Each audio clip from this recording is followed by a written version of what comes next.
Hello everyone. Welcome back to our channel, Canada Immigration. We hope you're doing great. In this video, we're going to talk about. If you are interested in this topic, please pay attention and watch the video through to the end to get all the information. Please hit like and subscribe, and don't forget to push the notification bell for an upcoming video. On March 27, 2025, the government of Saskatchewan, one of Canada's major provinces, made a groundbreaking announcement that's set to reshape the province's immigration landscape. After months of uncertainty following a drastic 50% cut to provincial nominee allocations by the federal government, the Saskatchewan Immigrant Nominee Program is back in action. The temporary pause on job approval forms has been lifted, and sweeping changes to the SINP have been introduced to adapt to the new federal constraints. These updates aim to prioritize key industries, streamline processes, and ensure Saskatchewan's economy continues to thrive despite reduced nomination numbers. This video dives deep into the details of these changes, their implications for immigrants and employers, and what the outcome means for Saskatchewan's future. Whether you're an international worker, a local business owner, or simply curious about Canada's immigration policies, this video will keep you informed and up to date. The big news: SINP pause ends, program revamped. After months of a temporary halt on accepting job approval forms, a critical step for employers to sponsor foreign workers, the Saskatchewan government has lifted the pause effective immediately. This video signals a return to action for the SINP, albeit under a radically transformed framework. To navigate the federal cuts, the province has rolled out a series of program changes aimed at maintaining fairness, protecting program integrity, and aligning with long-term labor market needs. The revamped SINP will focus on bolstering workforce growth in three priority sectors: healthcare, agriculture, and skilled trades. Here's a breakdown of the key updates. Prioritization of key sectors for overseas candidates. Approvals for candidates applying from outside Canada will now prioritize healthcare, agriculture, and skilled trades. Recruitment for all other sectors, e.g., retail, hospitality, will be limited to candidates already in Canada on valid temporary visas. Caps on specific industries, accommodation, food services, retail trade, and trucking nominations will be capped at 25% of the province's total annual nominations, reflecting a shift toward high-demand, high-impact sectors. Exclusions for certain occupations, spas, salons, and pet care services, excluding veterinarians, are no longer eligible to recruit through the SINP, narrowing the program's scope to essential industries. Closure of entrepreneurial categories. The entrepreneur, international graduate entrepreneur, and farm owner/operator categories are being permanently shuttered, marking the end of an era for business-focused immigration streams. For a full list of changes, visit the official Saskatchewan government website at saskatchewan.ca. What this means for applicants. The overhaul has immediate implications for current and prospective SINP applicants.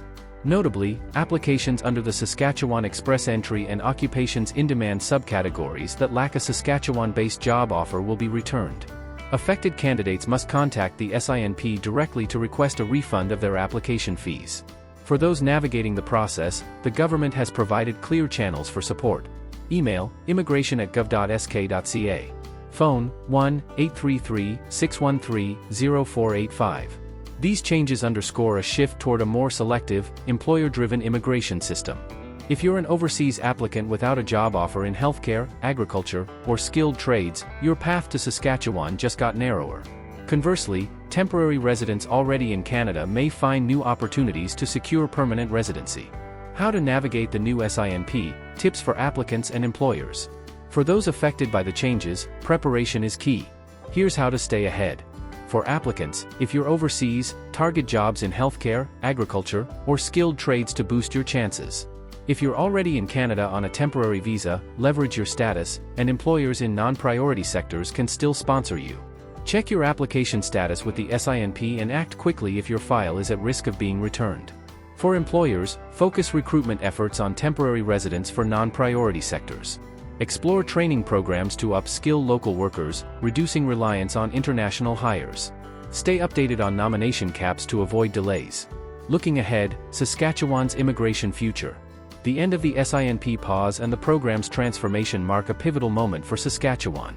While the federal cuts have forced tough choices, the province is betting on a leaner, more focused immigration strategy to drive growth.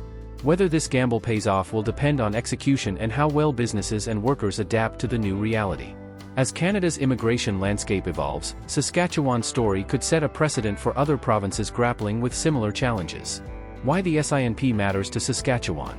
The Saskatchewan Immigrant Nominee Program has long been a cornerstone of the province's economic growth.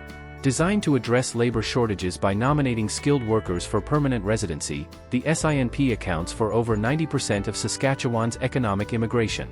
Since its inception, it has helped employers fill critical roles in the healthcare and agriculture industries when qualified Canadian workers were unavailable. However, earlier this year, the federal government slashed nomination allocations for all provincial nominee programs by half, reducing Saskatchewan's quota to just 3,625 nominations, the lowest since 2009. Adding to the challenge, Ottawa imposed a new rule: 75% of nominees must already be temporary residents living in Canada. These cuts sparked widespread concern among provincial leaders and businesses reliant on international talent. "We are disappointed with the federal government's decision," said Deputy Premier and Immigration and Career Training Minister Jim Ryder. "The SINP has been essential for Saskatchewan employers. The changes announced today will ensure our reduced nominations are used effectively to build our economy." That is all for today, in this video. What are your thoughts on this? Please let us know in the comments section below. Thanks for watching the entire video. Hopefully, the information is useful to you. See you later, in the next video. Till then, take care.